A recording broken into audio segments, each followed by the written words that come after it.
Yeah, I was asking about rebelling against the leader, protesting, speaking bad against the leader. Is there any the proof for that? No, Islamically, Bismillah ar-Rahman ar-Rahim, Alhamdulillah, wassalatu wassalam ala Rasulullah.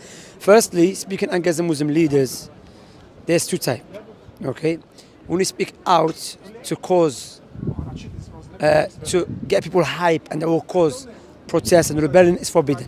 Okay, but sometimes the ulama can say something against al-Hakim in a way not to cause rebellion and so on, just advise, but not advise, just to show the severity of this something's happening. For example, not directly, okay, not directly. For example, if a Hakim start allowing interest everywhere, interest become widespread, they start talking against it. He says haram, and the hukam have to fear Allah subhanahu wa ta'ala. This angle against the Allah subhanahu wa ta'ala. We ask Allah to guide them and give them tawfiq. Maybe you understand. So, or if you are a person of status and the alim is from the leader's point of view, you advise him.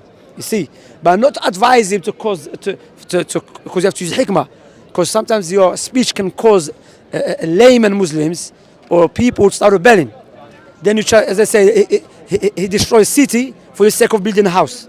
You understand? So, for example, imagine now in a Muslim country there is interest, okay, but there is safety. People are allowed to go to mosque. People pray. Your mother and my mother can go to mosque, go home safely, go to shop safely. Yeah. Now, what I'm going to do? I'm going to rebel, cause more greater harm. No, you see. So you advise, okay? And rebelling, even if the leader fall into clear disbelief, not for anyone to rebel. Not for the layman people. Because my brother, when people protest against the Muslim leaders or the oppressive leaders, remember, people that are protesting, not all of them, they are protesting for the same reason. Do you agree with that? Some people protesting for liberalism. Some people for feminism. Some people for Marxism. Some people for Islam. So Because remixing and they don't pray and stuff. not just remixing as well. This type of, because for example, Algerian population is mixed up. Not all of them they kind of come out. We want Deen of Allah. No, some people they want disbelief. Some people want paganism. You understand? So that shows you protest is a corruption by itself, regardless what justification try to bring. First, is from the Deen. Secondly, Musa alayhi salam, because some people their main target is leadership, not Islam. They try to hide behind Islam. Musa alayhi salam, he came to who? To Fir'aun. Fir'aun was oppressing the Bani Israelites. He was oppressing them, correct? Oppressing them, killing them, and so on. Musa alayhi salam, when he gave da'wah to Fir'aun, and Fir'aun rejected, did Musa say to Bani Israel, let's protest? Or did Musa alayhi salam start talking about Fir'aun day and night? No. He focused on the people, start teaching the people, and so on. Ibrahim alayhi salatu was salam, he spoke to Namrud, big taghiya, because he says tawaghit. Namrud, a big taghiya. Namrud rejected. What did he do? Did he start focusing on Namrud, or what he did? He started teaching the people to show you these people, the Khawarij and those Hizbis, they're not following the Anbiya. They want their misguidance. They want their misguidance, but they want to hide behind Islam. You see, because if you want Islam to be established, leader is not listening, there's a way to do it. Teach people. You understand, akhi? Yeah. So rebelling, there's many ahadith, Prophet said, not rebel.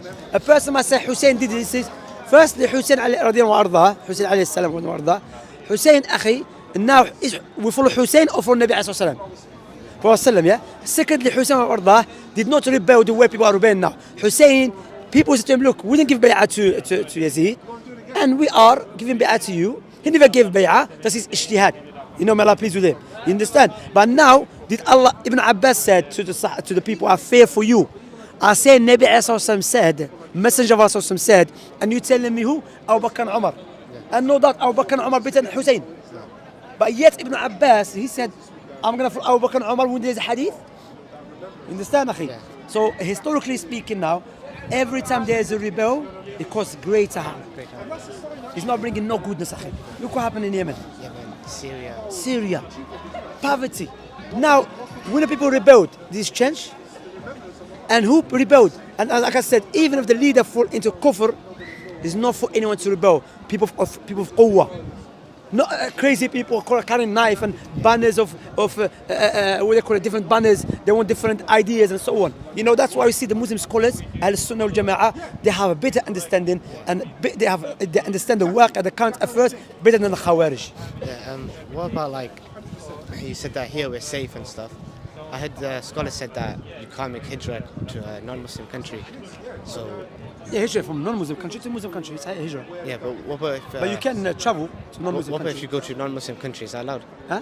If you travel to a non-Muslim country and stay there, like here. No. The ulama mentioned to travel to a non-Muslim country, there's only if you're going for treatment, medical reason, or for da'wah, or for business. Okay, business you're allowed, or something you're going to learn and come back to Muslim country. Understand? So you allow it. But now we're talking about people living here. It's different. If you live here, it's different. Living here, some scholars say it's haram, except if you are giving da'wah. There's exception to it. I Yeah. heard when you're old enough, you should like leave. Yeah, but some scholars said so. Even some scholars say it's haram, except if you're giving da'wah. Some scholars said it's halal as long as you can practice your deen. However, it's highly recommended to live as well. But of course, when you leave, you're gonna live in a country that you're gonna be safe. You're gonna be, you understand? No, don't go to a country, then you're gonna come back.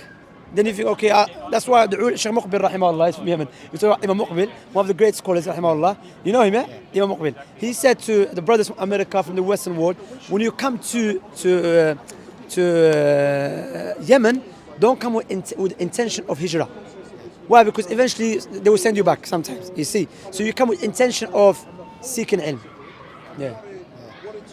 Like, what about one more questions about Saudi things, like the leaders and stuff. Right with that?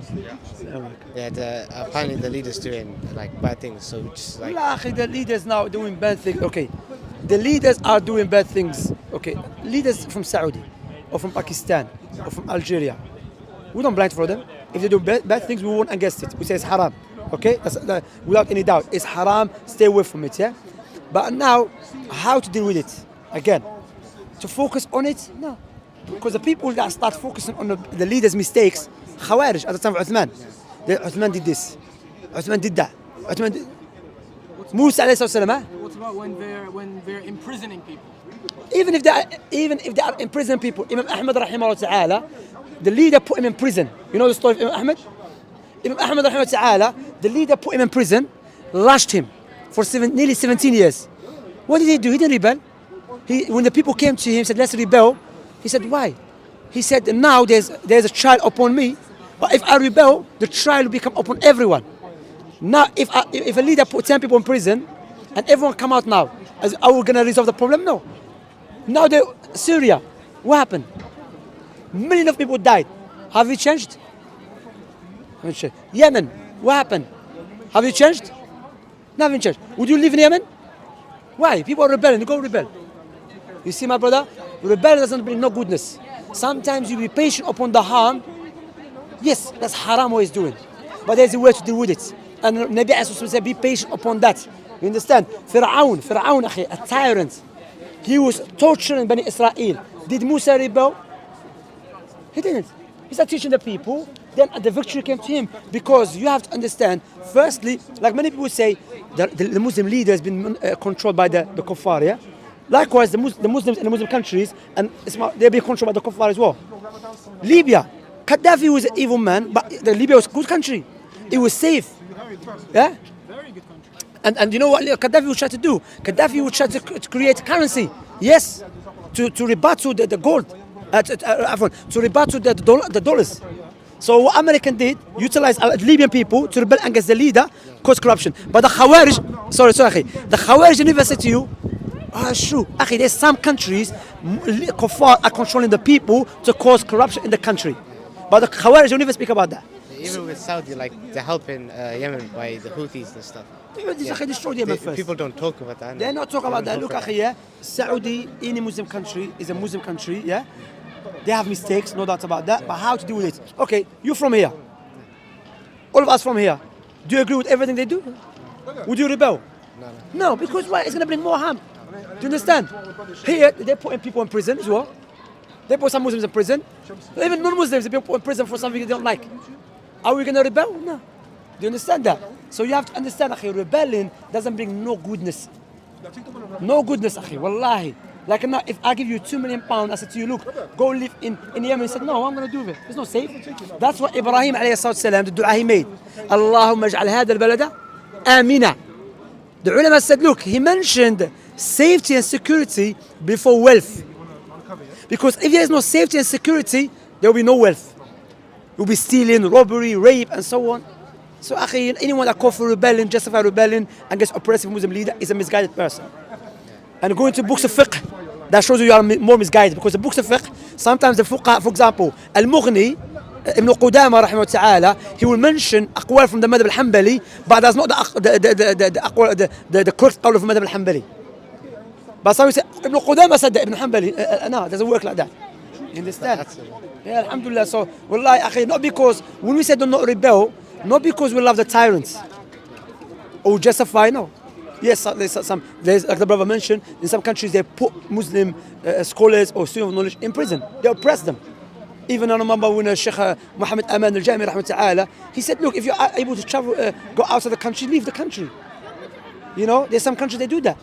But I'm saying, look, when you rebel, is it going to stop or we're going to make it worse? We're going to make it worse. Syria, akhi, is people dying in the sea. You understand? But before that, there was safety, there was security. So, I hope that is clear. Barakallahu fikum. Jazakumullah khair.